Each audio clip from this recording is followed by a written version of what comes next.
बुद्ध ने एक भिक्षु को वेश्या के पास क्यों भेजा? गौतम और उनके शिष्य लगातार गांव-गांव और शहर-शहर घूमते रहते थे। वे जहां भी जाते, उनके साथ कम से कम 2000 से 3000 भिक्षु होते थे।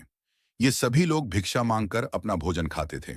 भारत एक ऐसी संस्कृति है जहां अगर कोई आध्यात्मिक व्यक्ति आपके दरवाजे पर आकर भोजन मांगता है, भले ही आपके अपने बच्चों ने खाना ना खाया हो, तो आपको पहले उसे भोजन देना चाहिए। जब लोग ऐसे थे, तो जब भी वे 2000 से 3000 भिक्षुओं के साथ किसी शहर में प्रवेश करते, तो अचानक ग्रामीणों पर दबाव बढ़ जाता। इसीलिए उन्होंने एक नियम बनाया कि वे कभी भी किसी स्थान पर 3 दिन से अधिक नहीं रुकेंगे, ताकि लोगों पर बोझ न पड़े। केवल मानसून के दौरान जंगलों में पैदल यात्रा करना बहुत मुश्किल होता था, क्योंकि भारतीय उपमहाद्वीप के उत्तरी और पूर्वी हिस्से में भारी बारिश होती है। जंगलों से होकर चलना जोखिम भरा होता और कई लोगों की जान चली जाती। इसीलिए यह वह समय था जब वे एक बड़े शहर में रहते थे और कई घरों में फैल जाते थे। दिन के समय भिक्षु भिक्षा मांगने के लिए बाहर गए।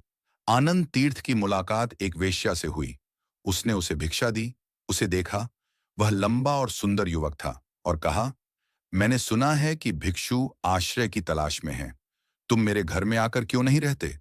आनंद तीर्थ ने कहा, मुझे बुद्ध से पूछना चाहिए कि मुझे कहाँ रहना चाहिए। वह वास्तव में ताना मारते हुए बोली, ओह, तुम अपने गुरु से पूछना चाहते हो? जाओ और उनसे पूछो। चलो देखते हैं कि वह क्या कहते हैं। आनंद गौतम के पास वापस गया और उसने जो कुछ भी इकट्ठा किया था, उसे उनके चरणों में रख दिया। हर किसी को जहां भी जाना था, वहां भोजन और आश्रय मिलना चाहिए।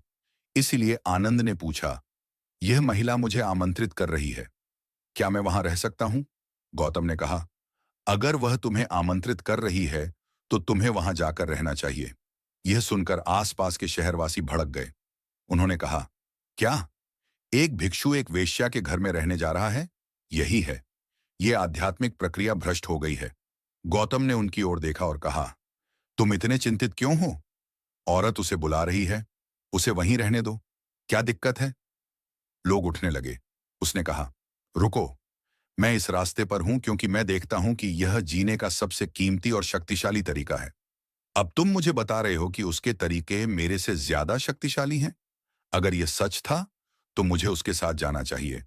एक सच्चे साधक के रूप में ऐसा ही होना चाहिए। अगर आपको कुछ ज्यादा ऊंचा मिलता है, तो आपको उसके लिए जाना चाहिए।